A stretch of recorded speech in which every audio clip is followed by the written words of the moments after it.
part that everyone misses about the measure of an X account can be determined by what it opens for you in terms of real life, in terms of the doors that it opens, right? So let me share this with you, and really we can talk about how this applies beyond X as well. So 𝗔𝗕𝗢𝗓𝗢, who's the head of product at X, which ironically, you know what's funny? Elon gave him this job to be head of product at X because he's so good at X, because he was so good at posting before, right? And so he still is. So the value of an X account can be measured by what doors it opens for you in real life. So you look at this, 3.4 million views on this one, and then Gary Tan of Y Combinator's like it's priceless, strip mall guy, and you have Nicole Benham here, and then all these other people. It's like, oh my god, it's changed my life. Even your brother here, Dr. Parrot Patel, this guy, he's like 100,000%. This guy over here, your brother, right?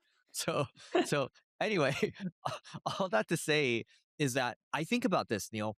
I think about I'm going to share a couple examples and then we can kind of go beyond this, but recently a lot of engineers have taken our Beat Claude challenge. They've all come from X. Okay, we've had a intern recently join us who's amazing, and he came from X as well, and he actually applied using X, and he wrote like a thread. And so and I think about the people that I'm able to talk to through DM, whether it's like popular creators or venture capitalists or entrepreneurs, all that comes through X, and it's all like because you spend the time to actually create something that actually intrigues someone else in terms of thought-provoking statements that you put out there, right? And you also get to test your thinking out there when you're on X. Like you can test whether your thinking is right or wrong. And for me, I personally like writing a lot, and I think you do as well. And so it can be X, it can be LinkedIn, it can be whatever it is that you have. It could be YouTube or whatever. But I do think for me, the way X is able to kind of expand your reach to the right people at the right time and really smart people hanging out, I think it has been immeasurable. So let's talk about X, and we can talk about how this kind of applies for everything in social. Well, first off, did you try pushing it to LinkedIn? And is it mainly X driving the results for your Beat Claude challenge, or you just mainly pushed it on X? I've pushed it to LinkedIn as well. The funny thing is LinkedIn, you have to get in the algorithm's favor. I'm not in favor with that algorithm right now. And so whatever I push to LinkedIn, it gets like 5 or 10 likes. But whatever I push on my X account can go up to like hundreds of thousands of views. Got it. Well, yeah, that makes sense on why you're getting more applicants from X. You know what's funny though? I when I spoke to Alex Lieberman of Morning Brew, and now he has that AI consulting firm 10X. So he says that X is really good for engineers, hiring engineers, which is exactly what happened for me, right? But LinkedIn drives a good amount of like a lot of pipeline. I'll just leave it at that, kind of broad, which makes a lot of sense. But like obviously he's in favor with the LinkedIn algorithm right now. So how's your LinkedIn doing right now, by the way? I haven't checked either, but I do know LinkedIn drives because I get reports from my team every single month. LinkedIn drives a lot more leads than X does by far from what we're able to track. And we get a good amount of views on both. Do you have a rough idea of how much more, like a multiple? On LinkedIn over X, Yeah. it's not that much more. I get a report on that on a monthly basis too. It's not like 10 times more or anything like that. But the lead count from X, I mean, from that's a view count, right? But from a lead count perspective, it's more than 50x on LinkedIn over X. Wow. That's a lot. I think it's actually closer to like 56 or 57x more. You know what's funny? Because Neil, when you post to LinkedIn, I'm going to pull up your LinkedIn and let's just take a look at it, right? So your posts are just reposts from your other channels, aren't they? So it's the same stuff as X and all the other channels. Yeah. So I do that, right? And here's okay. Let's look at. I'm going to look at Neil's and I'm going to look at ours. So let me share my screen over here. So let's do a little analysis of our socials, and we can even talk about how we would improve each other. So Neil, you see yours? Yeah. Okay. So this is short form over here. Neil published this 5 hours ago. Neil, just so for context, Neil has 800,000 followers on LinkedIn. So 45 likes, 20 comments, 4 reposts, and literally, I'm sorry, it's not like the caption's amazing or anything. It's just like a normal caption. They're like his team still uses tags. You probably don't need tags anymore too. But hey, 45 and 20, not bad for 5 hours. This will probably get, I would say, like 150 or 200. What do you say? I have no idea. Okay, let's look at some other ones here. So 19 hours ago, he published this chart, 51 likes on it, 22 comments. And then let's go down a little more, 57, 23. Okay, but I would say that I think Neil is because he's reposting. It's almost like a slot machine. Okay, this kind of looks like a slot machine too. But like this one will get 216 and 72. It's not even that. This If one you will get look at the 130. if you look at the topics are very specific to our ideal customer profile. So, like, if you look at the charts, those few examples, they won't get tons of likes because they're tailored around local businesses and ideally ones that are franchises. Because that's what we're trying to get for leads, right? Yeah. Well, what I'm calling out, Neil, is that Yeah. so check this out. You see 57 over here, and then but you have 200. You have 4x more. This is what I'm calling out. So I'm calling out like there's a luck component to the post. You just never know what's going to do well. No, but that video is more generic than the ones that are charts. Like, specifically, that video was more general for anyone. Yep. So Okay. this I know.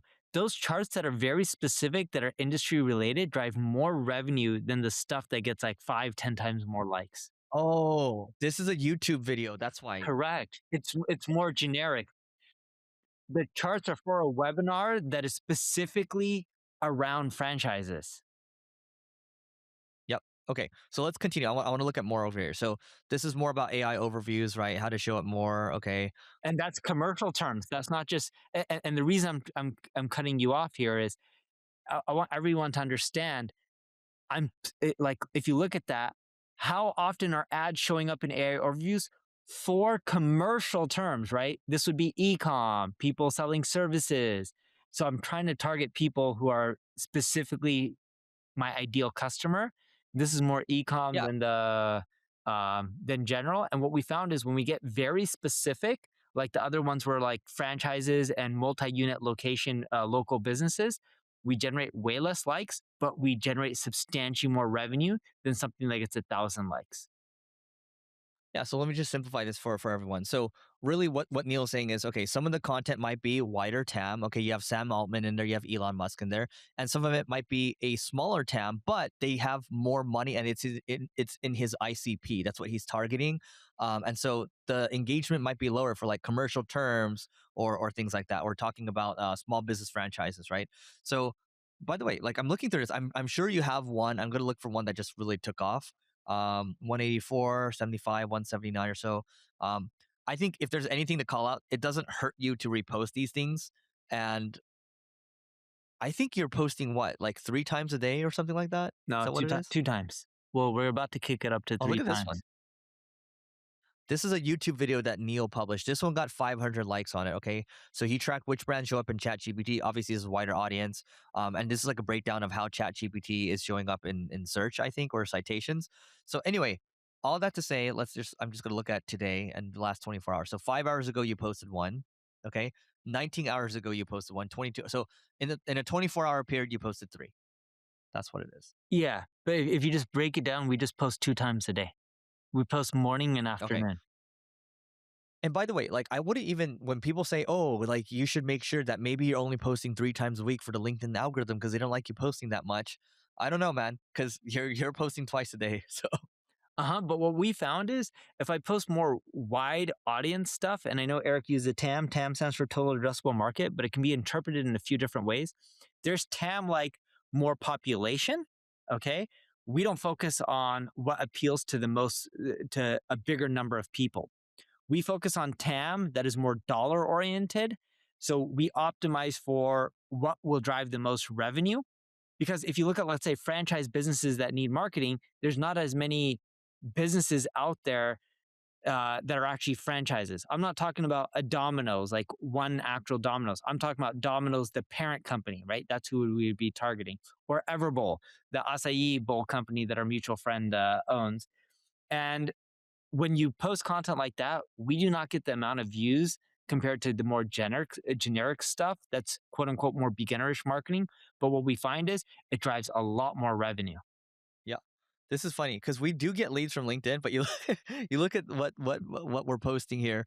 It's like it's a lot of the shorts, right, that are kind of repurposed from this podcast. You might get six likes on this one, 76 impressions, 6 likes on this one over here, 4 likes, 300 impressions or so, 182 impressions. But then when you click over to my X account, which is over here, it's like 22,000 views. Okay, this one we're live right now, and then some stuff, whatever, but like 1,500 views here. 9,000 views on this one, 5,000 views on this one, 800. So I have an easier time on an X, and some of the stuff will get like 100,000 plus views or so. But I just keep going, right? 10,000 over here, But look at 5,000 over here. look at the titles of this stuff that's getting the views. What are the titles? I can't read them. It's It's not specific. It's not specific to my audience, right? So this was like more general population. Anybody that's using AI, right? This is how I saved money on my token optimization. This one over here is smaller TAM over here. 3,400 traditional SEO is dying, and I just kind of quote tweeted this, right? But I would just say Neil's right. You don't. What I think we're getting at here, and maybe what you're getting at, is more so you don't want to publish stuff just for the views, because once if you get too focused on fixated on the views, it ends up becoming an audience capture thing where you want to focus more on that audience and trying to please everyone, right? But if you try to please everyone, it doesn't help you grow your business the best. correct. And that's what I found because I used to optimize for the views and we used to get way more views. I get algorithms also change. So some of it could be that. But deliberately, we started getting more specific with our content and our webinars. We used to have webinars where 15,000 people would show up live, literally 15,000 people live. I'm not talking about registered. I'm talking about actually showing up during the hour we're doing the webinar. And what we found is when we had topics that were really broad like that, we generated very little qualified leads and that turned into very little customers. When we started doing webinars that had half, one third of the people show up, but it was more specific, or even sometimes one fifth of the people show up, so only a few thousand, what we found was we generated less leads, they were much more qualified, and we generated more customers, and the customers actually spent more money with us per customer, right? The average order value or whatever you want to call it, versus going very broad with our messaging. And so what data are you? I'm assuming because this took you some time to switch. I don't know necessarily when you made the switch. Maybe like what 3 4 years ago you made the switch. Like what was the methodology, just so people can kind of copy what you did there. So when you get the views, what people don't talk about and it's hard to measure is there's some sort of brand value component to it. The more people see your face, your logo, your business, or hear about it, there is some value. Even if they're not your ideal customer right now, they may be your ideal customer later on. It could be that their business grows, or it could be that they move jobs, or they get rich somehow, or whatever it may be. So we weren't sure if going broad or going narrow would generate us more revenue in the long run, right? So what we decided to do was we were posting once a day on social media. We decided to post one more time a day that was more specific. And as we started seeing the real revenue benefits from it and the brand benefits from it, we started then posting both more focused content around our ideal customer profile. Not every single day, but for the majority of our content. And then eventually we transitioned to trying to fully do that majority of the time. When I say majority, like 85, 90% of the time. And we found that model to work really well. And what we found on the brand component side is less people are actually familiar with our company because of it, or at least we're not top in mind as much for many companies. And back in the day, I would get Instagram messages and direct messages on other platforms being like, oh, my dream one day is to grow my company so I can hire you to do my marketing. Once we get big enough, we're going to end up hiring you. Now we get way less of those messages, but we get messages from larger corporations asking us specific questions related to problems they have in marketing. And we generate way more leads. And we're building a stronger brand with our ideal customer profile. While before, our ideal customers weren't really messaging us on social media because the content was too broad.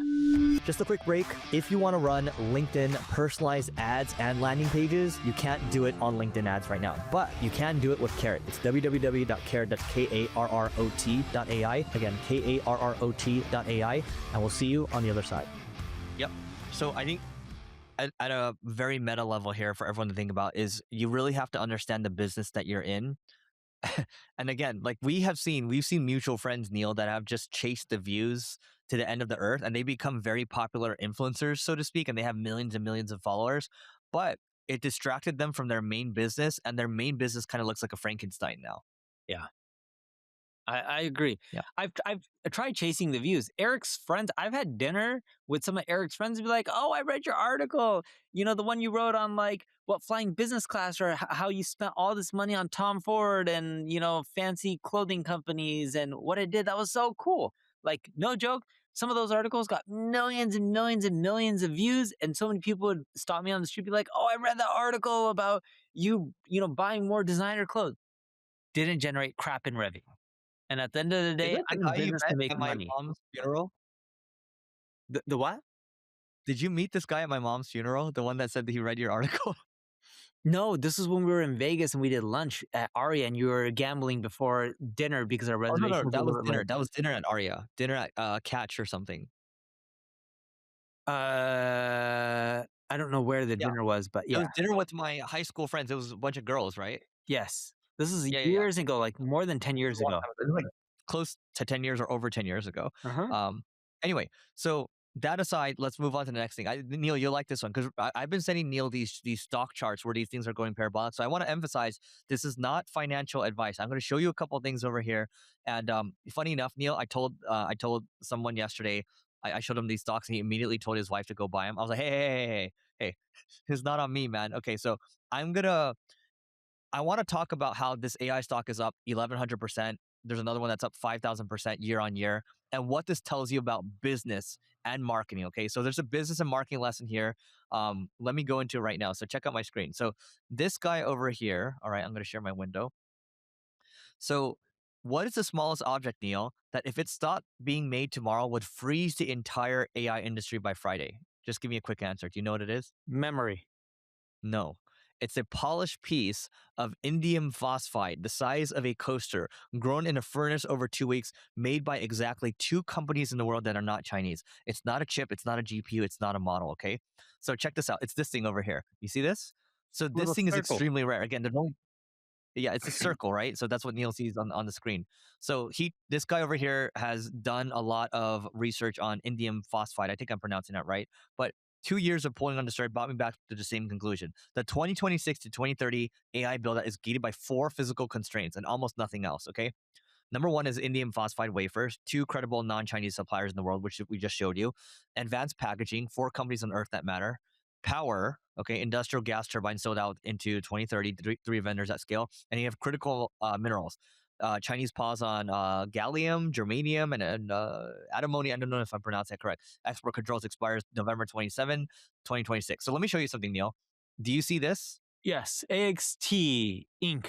Their stock chart is through the roof, and it is 8,484% growth in the past year, I believe it is. I could be wrong on this, but That's yeah, it's a last, 1 year that's chart. last year. No, I have it on 1 year. Check this out. Check this out, Neil. You see that? You see the different watch, watch this. Wow. Right? So they are an indium phosphide maker, but they do have ties to China. You can see Beijing over here.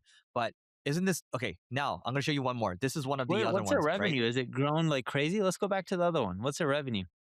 Go to their more, scroll, yeah, and then scroll down, and then change it to annual. Let's go to financials. Okay, look at this. Change it to, So 17 to 28, 23, 26 million in March. This is quarterly. We can switch to annual. there you go. So annual income statement here. There we go. So they've grown, but not that much. They're actually doing less revenue No, now. they've gone down. They've gone down. Yeah. 137, 141, 75, 99. Okay, I'm going to show you one more, Neil. This one's one of the American, or not American ones, but yeah, this is American actually. So based in San Jose, check this out. So last year they grew 1100%. This is Lumentum Holdings, okay? If we look at Max, it's a parabolic chart as well, okay? So if we click on them over here, right? Let's go ahead and click on financials. Let's look at this annualized. Look at this, Neil. So 1.74 billion in 2021, then 1.71 billion in 2022, 1.77 in 2023, 1.36. So they went down in 2024 significantly, then 1.65. So here's the thing. But investors are realizing this is majorly bottlenecked, and this is one of the core suppliers, and that's why these stocks. You look at the story. That's why the story is going up so much. Yeah, the story is causing it to go up. You know, I would say just be careful financially with this stuff. So here's what I would say, and I want to tie it to business, and then maybe we'll have time for one more episode after this. But um, one, the story matters a lot. Okay, the story can help with your valuation, and that's why they're up like 5,000% or 1,200% or 8,000%, whatever it is in the last 12 months or so. Story matters quite a bit, but also when it comes to business, you have to think about the bottleneck. So Jeff Bezos used to have all of his management team read the book The Goal, um, and that entire book is talking about bottlenecks. Okay, you're always going to have bottlenecks in a company. One thing's going to be holding up, like one critical process could be holding you back, right? And so you always want to be stamping out the bottlenecks in your company, the bottlenecks in your marketing too. What's stopping you from getting more leads? Okay, is it something around sales, for example? Is it something around your outbound, for example? Is it something around follow up? Is it something around speed to lead? So you always have to be stomping out bottlenecks in your marketing and your business. Otherwise, you're not going to be able to move the supply chain forward, right? In this case, if any of these bottlenecks get screwed over, then the AI supply chain is messed up, and that messes up everything for the world, right? And so I think this is a meta lesson in storytelling and also in bottlenecks. Yeah, and for the last episode of today, before we finish up, I wanted to talk about rebranding.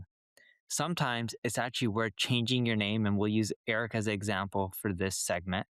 And the one that many of you guys are familiar with is Intercom. So Intercom for a long time was known as that website chat, and people just message you from there. They wanted to create a new product, and they released it as Fin. The reason they did it is so they can have an AI first product. They don't have to deal with old legacy stuff. And it's actually worked really well for them. We've talked about it in past episodes how they've skyrocketed their growth and the revenue, and some of those numbers are public on X. Eric actually did something similar, and he has been for 6 months or so. Maybe my timing is a little bit off, Eric. His agency, Single Grain, is known for digital marketing consulting. Eric's been spending a lot of time on AI and wanted to get into quote unquote AI consulting. If he just redid the Single Grain website to be focused around I don't think it would have done well because the agency's been around for a long time, right? More than 10 years? Since 2009. All right. Yeah. So way more than that. So 2009, you're what, 17 years, 17 roughly. years, yeah. Yeah. And I took over in 2013. So I think if you ended up doing that with single grain, it would have been a harder sell, but you didn't. You ended up creating an offshoot or a new company called Single Brain that just purely focuses on AI implementation. How would you say what lessons would you say you've learned from the branding shift or change? Now, to clarify here, he still has both companies and he still does both services. It's just he has an offshoot brand for the AI consulting. What would you say is the pros of doing it that way versus the cons of not just choosing single grain for both? And if you had to do it all over again, would you do it the same way? So Neil, when you think about the brand Kleenex, what do you think about? Tissue paper, toilet paper, or Tissue like paper, right? Kleenex, like Yeah. like to Yeah, Kleenex. Right? Yeah. So toilet paper or paper towels or something like yeah. that, right? But mostly tissue Yeah, paper, right? sorry. Yeah, I didn't mean When you toilet think paper. about I meant for like when you sneeze, like your nose. yeah, yeah, yeah. Yeah. Or when you think about Nike, it's mostly shoes, right? And so Correct. when you think about MP Digital or single grain, MP Digital is marketing, single grain is marketing, right? And so the reason why I decided to do single brain is because single brain is a lot of to Neil's point, it is the AI implementation, a lot of the stuff that we're doing internally that people are asking for. And what I would say, Neil, is it becomes a lot clearer to people. When people come in for the singlebrain.com website, it's very clear on what they want. They want either AI strategy or AI implementation, and it's very easy to just focus the conversation on that. Now, when we tried to do it initially on the single grain side, it's like, okay, you want these marketing services. By the way, would you like some AI services too? It confuses the discovery call too much, right? So it's much easier to focus it on one thing. Like Kleenex, oh, you do tissues. Google, you do search engines. Okay, Nike, you do shoes, right? And so that exercise, like we tried it initially to kind of mix it up. You don't want to mix it up. You want to keep it focused. And if you're able to keep it focused, that makes it easier for people to buy because the more confusion you add, the tougher it is for people. The tougher it is for you to get a sale. Yes, and I think it is uh, a good strategy. We did something similar. We bought a company called Yodel Mobile that's just known for app stuff, and we never changed the name to NP Digital. And when we acquired it, it started growing faster. And we had an internal discussion. I'm like, why? It's known specifically for this. They've been around, I think, almost 20 years or somewhere around there. And I'm like, leave it. It's growing Wow. faster. Don't mess something that's not broken. And especially when it's known for something very specific. So there you have it. Guys, hope you enjoyed this episode, and we'll catch you next week. We'll see you later.